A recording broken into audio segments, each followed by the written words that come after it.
खुदावंद मसीह यीशु में आप सबको सलाम। आज सुबह के लिए खुदावंद का शुक्रगुजार जिसने आज सुबह ये मौका बख्शा कि हम सब खुदावंद के कलाम मुक़द्दस में से सीखें या हदायत हासिल करें अपनी ज़मीनी ज़िंदगी गुजारने के लिए। आमीन, हालेलुया। तो आज का जो हमारा टॉपिक है वो है बुत परस्ती की सज़ा। और आज हम सीखेंगे कि बुत परस्ती कितने किस्म की है। बाज़ दफ़ा लोगों के ज्ञान में या इल्म में ये बात है कि एक बुत जो तराशा होता है उसके सामने सजदा करना ही बुत परस्ती है। परस्ती कहते हैं, परस्तिश से निकला हुआ लफ्ज़ है, इसे कहते हैं परस्ती। बुत परस्ती यानी बुत की परस्तिश करना, बुत की इबादत करना। तो आज हम बहुत सारी बातों को खुदावंद के कलामे मुक़द्दस में से सीखेंगे। सबसे पहले हम पढ़ते हैं खरूज की किताब उसका 20वां बाब और उसकी 3री आयत से, जिसमें लिखा है, मेरे हजूर तो गैर माबूदों को ना मानना, जिसका तर्जुमा यूं है, खुदावंद की मौजूदगी में गैर माबूदों की इबादत ना करना। तो अपने लिए कोई तराशी हुई मूरत ना बनाना, ना किसी चीज़ की सूरत बनाना जो ऊपर आसमान में या नीचे ज़मीन पर या ज़मीन के नीचे पानी में है। तो उनके आगे सजदा ना करना और ना उनकी इबादत करना, क्योंकि मैं खुदावंद तेरा खुदा गयूर खुदा हूँ, और जो मुझसे अदावत रखते हैं उनकी औलाद को 3री और 4थी पुश्त तक बाप दादा की बद किरदारी की सज़ा देता हूँ। खुदावंद के कलाम मुक़द्दस के पढ़े और सुने जाने की वसीला से हम सब बरकत पाएं। आमीन। अब ये बात चल रही है जनाब बुत परस्ती की, यानी खुदावंद की मौजूदगी में, या जब आप खुदावंद को मान लेते हैं, जब आप कहते हैं कि खुदावंद मेरा है, या जब खुदा आपको चुन लेता है, जैसे कलाम मुक़द्दस में लिखा है कि तुमने मुझे नहीं बल्कि मैंने तुम्हें चुन लिया। और इसराइल को भी खुदा ही ने क्या किया था? चुन लिया था। चुनांचे लिखा है कि उसने याकूब से मोहब्बत रखी और यीशु से अदावत। तो जब खुदा आपको चुन लेता है किसी काम के लिए, तो फिर उस काम में डंडी मारना समझ दीजिए, ऐसे लाहौर की ज़बान के अंदर फट्टी मारना, या शुद्ध मायनों में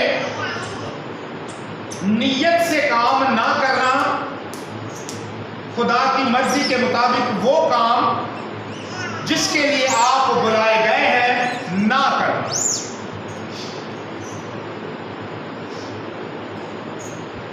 आमीन। तो अगर कोई शख्स ये वाली बुत परस्ती करता है तो उसकी औलाद को 3री और 4थी पुश्त तक बाप दादा की बद किरदारी, यानी किरदार की बदी। किसकी बदी भाई? जो बदी किरदार में होती है उसकी क्या मिलती है? सजा मिलती है। अब हम किरदार की बदी को देखते हैं कि किरदार की बदी क्या होती है।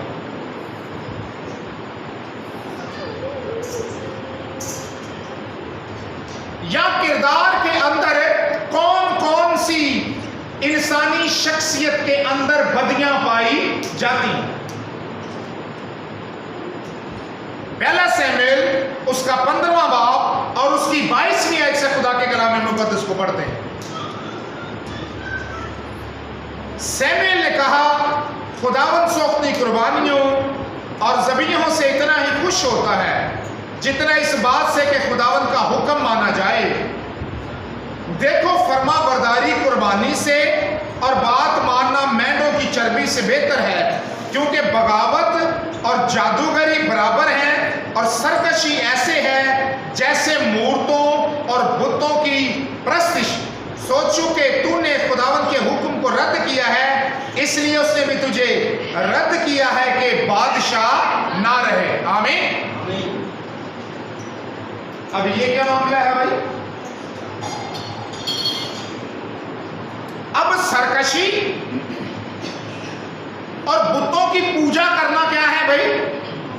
बोलो भाई क्या है? बराबर है। अब जनाब अलमिया ये है, लोगों की लाइफ के अंदर है भी हम मसीह और बात भी हमने मसीह की नहीं माननी।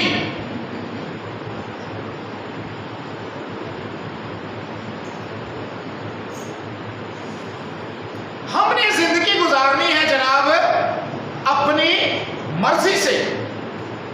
जैसे इस बादशाह को हुक्म दिया कि तुम अमालेकियों को मार दे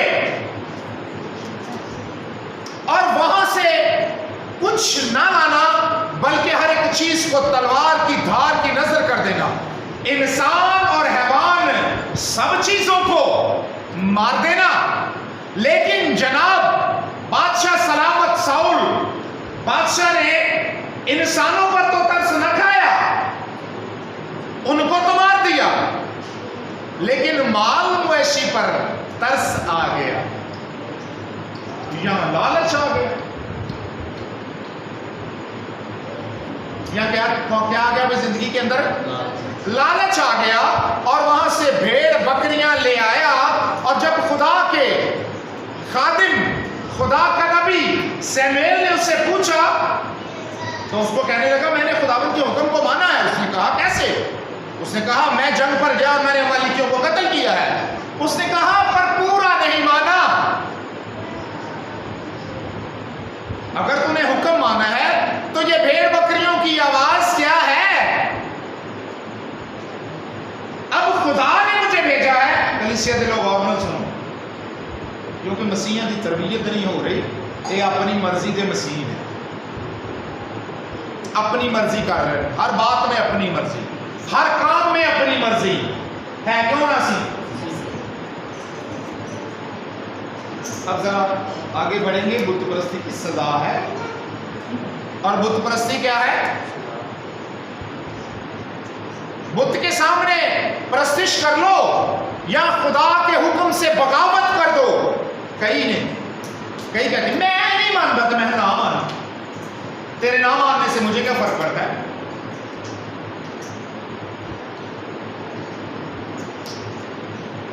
जो लिखा है वो पूरा हो। होशियार अपनी होशियारी में क्या आता है आपके पास है। अब बुत परस्ती किसके बगावत है? बगावत और जादूगरी क्या है? बराबर है।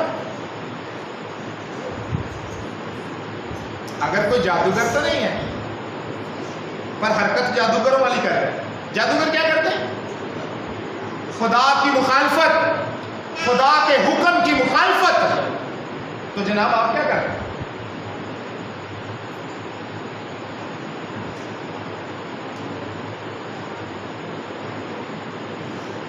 कहता है सलीब उठाओ। क्या उठाओ? सलीब उठाओ। आज का मसीह सलीब नहीं उठाता, और ना ही आज का मसीह दुख सहने के लिए क्या है? तैयार है। यीशु कह रहा है जो कोई मेरे पीछे आए अपनी सलीब उठाए हर रोज।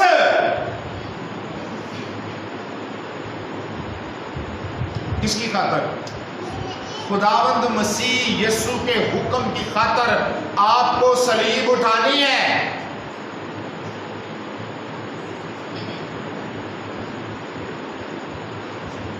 नहीं तो 4 नस्लें तो गई।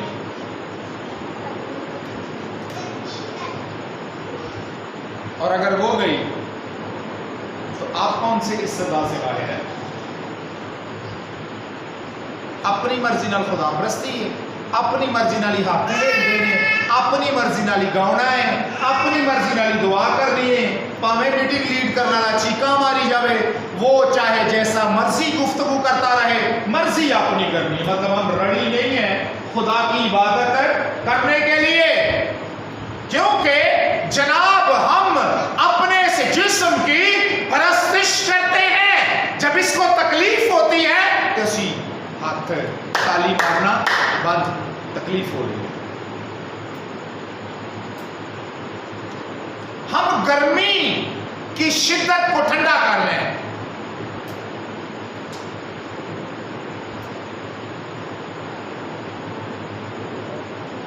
हमें गर्मी लगती है यार, इसलिए इबादत नहीं हो रही। तो जो कोई हुक्म तोड़ता है वो किसके बराबर है? बुत परस्ती है भाई, बराबर है। अपने बुत की इबादत कर रहे हैं ना। अब हजूरी खुदा की है, आए खुदा की हजूरी में है, करने क्या? इबादत। उतनी पक्का लबनी की ऐन पक्के थले नहीं बैठा हूं।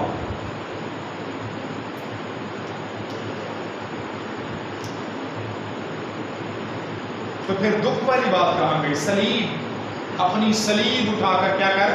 मेरे पीछे चल। वो फिर गल की थी।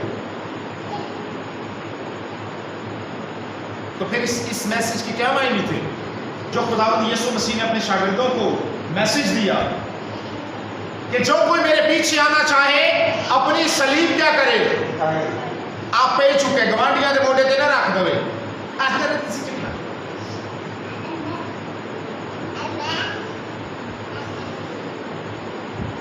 मुझे आज भी आदत है, मैं अपना बैग खुद ही पहन। कोई वक्त था मैं साइकिल पर चर्च जाया करता था, आर्य बाजार 40 क्वार्टर पास्टर प्रेम डैनियल के चर्च में मैं इबादत के लिए जाया करता था। तब मैं नौमरीद था और मैं अपनी ढोलक अपने कंधे पर और अपनी बाइबल वाला बैग भी अपने कंधे पर रखता था। और जब मेरे पास साइकिल नहीं होती थी तो तब मैं यहां से आर्य बाजार तक का सफर पैदल करता था। और 8 बजे का टाइम था तो मैं 7 बजे यहां से पैदल चला जाता था, यहां से मैं निकल जाता था ताकि मैं चर्च में इबादत के लिए एग्जैक्ट टाइम पहुंचूं। और इस दौरान मुझे रोटी की याद नहीं आती, मुझे सिर्फ एक ही बात याद होती थी और वो थी खुदा की इबादत। गर्मी सर्दी मेरा सामना नहीं कर सकती थी, मैं इसको चीर कर गुजर जाता था खुदावंद की इबादत के लिए।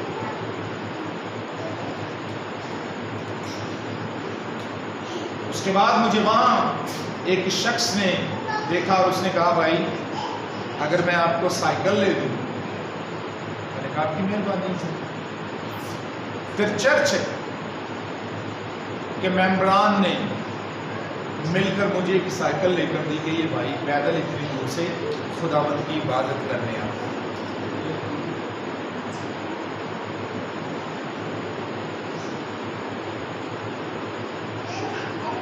1996 की ये बात मैं आपसे शेयर कर रहा हूं। तो मैं एग्जैक्ट टाइम चर्च में होता था। अब हम क्या कर रहे हैं या इस मैसेज को सुनने वालों, ये मैसेज जब आप तक पहुंचे तो आप इस बात को समझ लें कि हम कहां हैं। अपनी मर्जी है, अमल कर लिया खुदा दे हुक्म थे। अपनी मर्जी नहीं थे, कोई अमल नहीं किया। तो सौल बादशाह ने भी यही हरकत की। अब खुदा के कलाम मुकद्दस में तरमीम करना, चेंजिंग कर देना या बढ़ाना या घटाना, तब भी काम शुरू था, आज भी लोगों की जिंदगी में काम है शुरू। इल्जाम दूसरों पर लगाना और खुद अमल न करना। मत्ती की इंजील उसका 15वां बाब, काम कोई नहीं करना, बस इल्जाम लान तो उसको।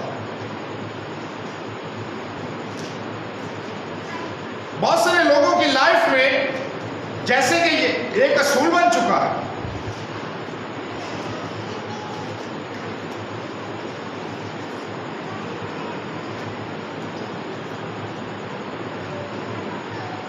मत्ती की इंजील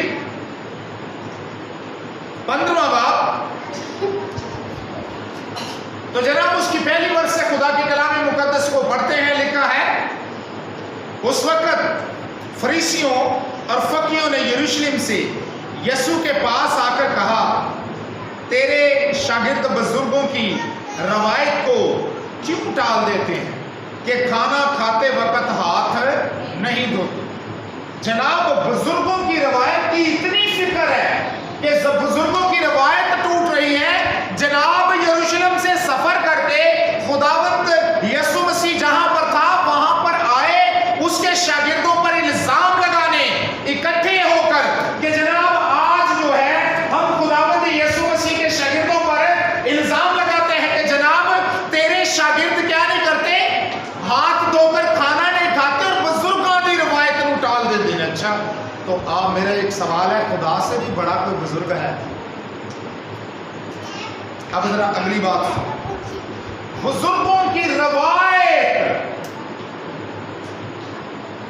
की इतनी रिस्पेक्ट है, इतना फिक्र है कि बुजुर्गों की रवायत टूट गई, वड्डिया वडेरिया ने क्या सी। अच्छा जी, तो ये क्या कह रहे हैं? आगे सुनो जरा यीशु का जवाब। इसकी फिक्र नहीं थी। उसने जवाब में उनसे कहा, तुम अपनी रवायतों से खुदा का हुक्म क्यों टाल देते हो? मुआवजा करो, वड्डा कौन है? आपकी नजर में खुदा की क्या रिस्पेक्ट है और इंसान की क्या रिस्पेक्ट है? यह भी बुत परस्ती है।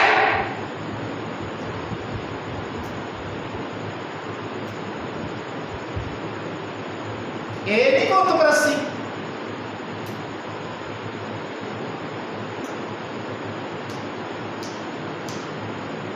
अब्बे ने कहा सी, तो मैं जरा अब्बियां दा अब्बा है, उहदे बारे च की ख्याल है?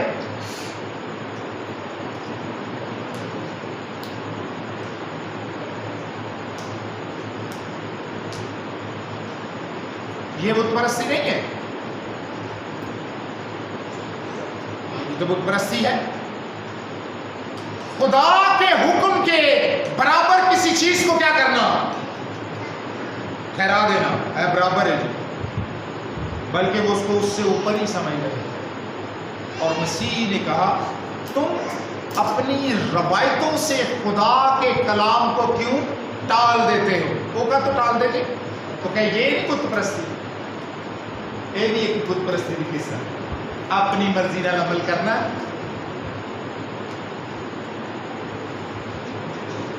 तो जनाब इसकी सजा तीसरी और चौथी पुष्य तक जारी रहती है।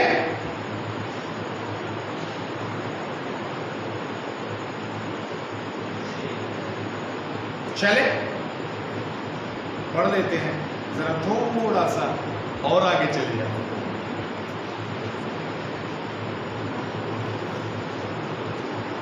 मगर तुम कहते हो कि जो कोई अपने बाप या मां से कहे कि जिस चीज का तुझे मुझसे फायदा पहुंच सकता था वो खुदा की नजर हो चुकी, तो वो अपने बाप की इज्जत ना करे। तो हुक्म क्या है कि तू अपने बाप और अपनी मां की क्या करना, इज्जत करना। तो कलाम में तरमीम शुरू है जनाब, अपनी मर्जियां शुरू हैं, अपने असूल हैं, उस पर जिंदगी गुजारनी है या खुदा के कलाम के ताबे रहकर। और अगर आप सरफराज होना चाहते हैं तो फिर आपको पतरस के खत में लिखी हुई बात को मानना होगा। पहला पतरस 5वें बाब में लिखा है, खुदा के कभी हाथ के नीचे फरोतनी से रहो तो वो तुम्हें वक्त पर सर बुलंद करेगा।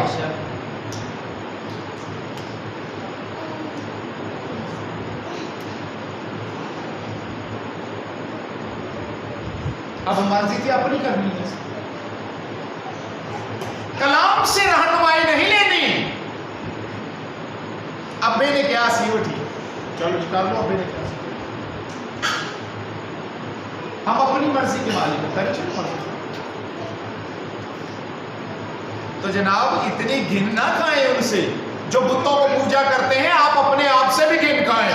आप भी उन्हीं की मारी है, बल्कि हो सकता है आप उनसे कुछ थोड़े आगे ही हो।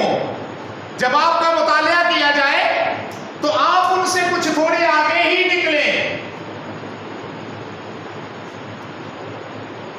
और पौलुस ने कहा अगर तू सारी शरीयत पर अमल करने वाला है और उसकी एक बात अदूल की तो गोया तू सारी शरीयत अदूल करने वाला ठहरा। जिसने ये कहा तू ज़िना ना कर, उसी ने ये भी कहा तू खून ना कर, और उसने ये भी कहा अपने पड़ोसी के माल का लालच है ना कर। ते जे तू ज़िना ते नहीं कीता ते तू समझिया मैं हाजी हां, पर गवांढियों की कोई चीज चुक ली तो किधर गए आप? किस सीगे में हो? लालच की है।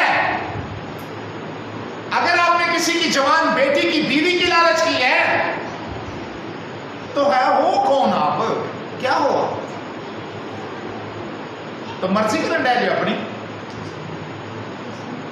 पर मसीह में आपने ऐसी तालीम ना पाई होगी, क्योंकि मसीह ने कहा पहलों से कहा गया था ज़िना ना करना, मैं तुमसे कहता हूं अगर कोई बुरी ख्वाहिश से किसी औरत पर निगाह करे तो उसके साथ ज़िना कर चुका।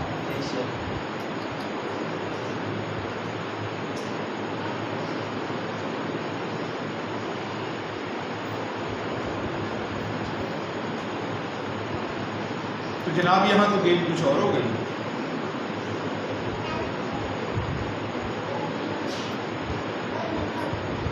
या तो आप खुदा के कलाम के ताबे हैं या फिर आप अपनी मर्जी खुद से गुजार रहे हैं जिंदगी को। सॉरी, या तो फिर आप अपनी मर्जी के ताबे हैं या फिर आप खुदा के कलाम के ताबे हैं। दो ही बातें हैं। और अगर आप खुदा के कलाम के ताबे हैं तो फिर आपकी बरकत को कोई रोक नहीं सकता। लेकिन अगर आप अपने बदन के परिस्तार हैं, इसको तकलीफ होती है तो तुसी कर सकते।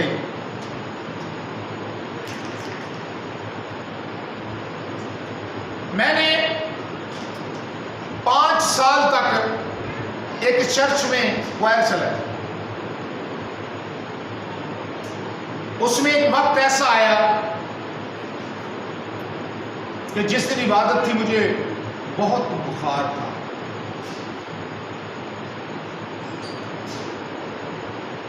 लेकिन मैंने छुट्टी भी दी।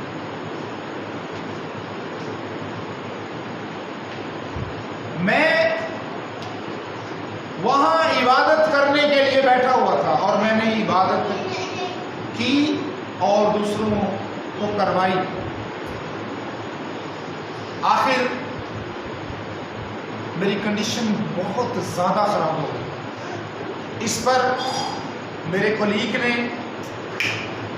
नासिर ने, जो उस वक़्त उस क्वायर में हारमोनियम प्ले करता था, उसने मुझे उठाया और रात के 11 साढ़े 11 बज गए थे और वो मुझे मरियम कॉलोनी से निशात कॉलोनी में दवाई के लिए लेकर गया और उसने वहां से मुझे मेडिसिन लेकर दी।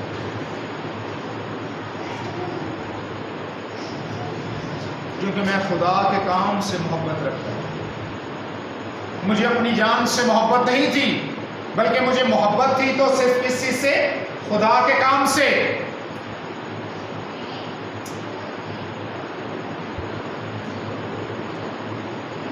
तो जनाब अपने आप को बचाना खुदा के काम से बुत परस्ती है।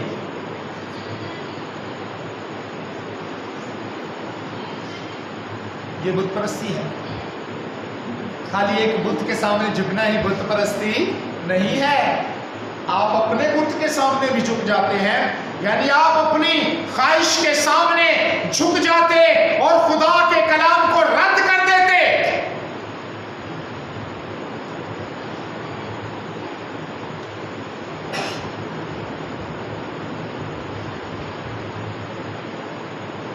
तो ये भी बुत परस्ती है।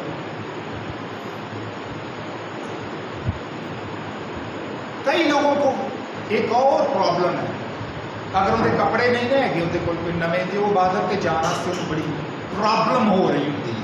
उसकी वजह है कि वो अपने इस बुत को लोगों को दिखाना चाहते हैं कि मेरे इस बुत को देखो ये कितना खूबसूरत है। तो जनाब ये भी तो बुत परस्ती है।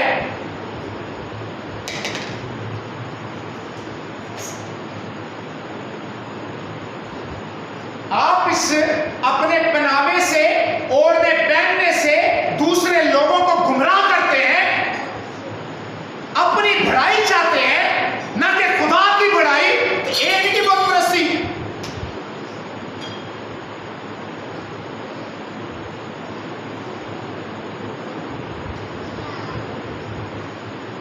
करन की जान दे इबादत है, इबादत करन ते ड्रामा करा की लाया है।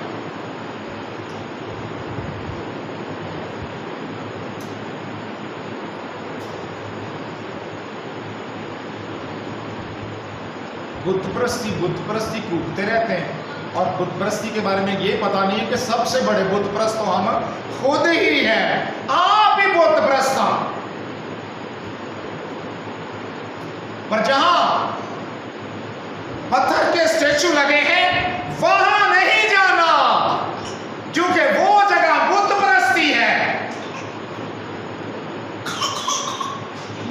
तो जनाब ये जगह भी बुत परस्ती, ये भी मकरूहात से भरा हुआ है और वो मकरूहात ही उनकी जान नहीं छोड़ रही। और इंसान के दिल के आलम के बारे में बात करते हैं, उसका क्या हाल है। तो इसकी तारीफ तो यर्मिया बयान करता है, ये दिल लाइलाज और हीला बाज है।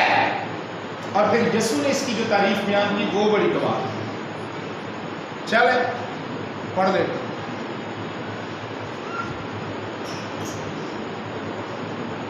मत्ती की इंजील 15वां बाब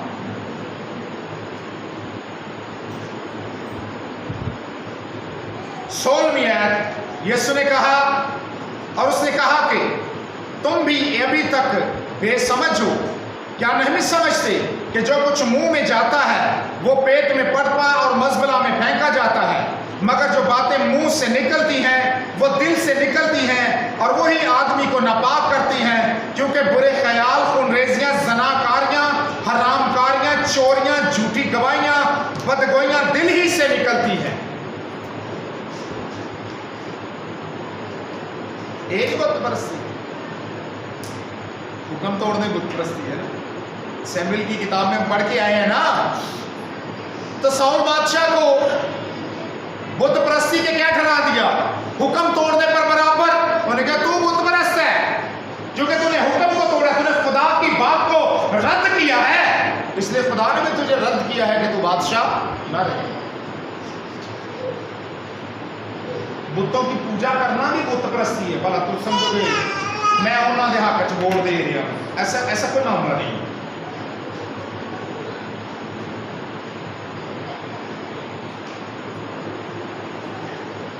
आखिरी रेफरेंस जरा निकाल ले मेरे साथ, पढ़ लेते हैं। रोमियो पहला बाब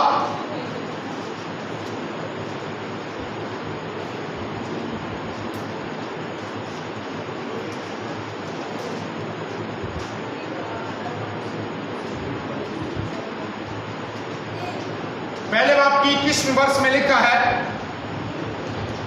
इसलिए अगरचा उन्होंने खुदा को जान तो लिया मगर उसकी खुदाई के लायक उसकी तमजीद और शुक्रगुजारी न की, बल्कि बातिल ख्यालात में पड़ गए और उनके बेसमझ दिलों पर अंधेरा छा गया।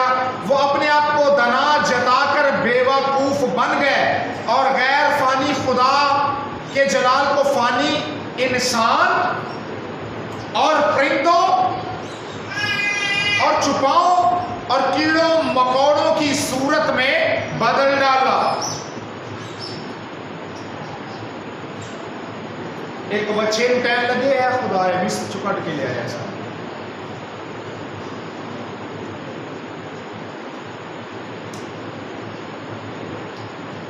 मिस्र के लोग जिन को खुदा मानते थे, सुनो, वो नील देवता यानी नील दरिया को देवता मानते थे, वो बैल को देवता मानते थे, वो गाय को देवता मानते थे, वो बंदर को देवता मानते थे, वो सांप को देवता मानते थे, वो चूहे को देवता मानते थे।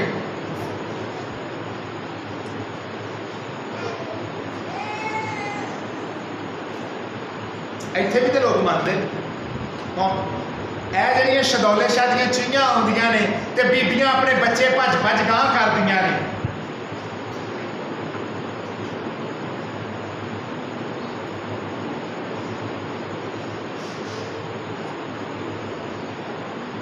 ਇਹ ਨਹੀਂ ਕਿ ਮੌਤ ਪ੍ਰਸਤੀ,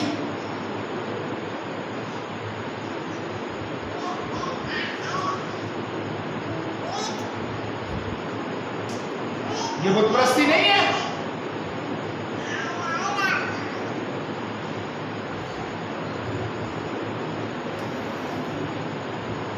मतलब ये है कि बरकत ओस चुबे गोले।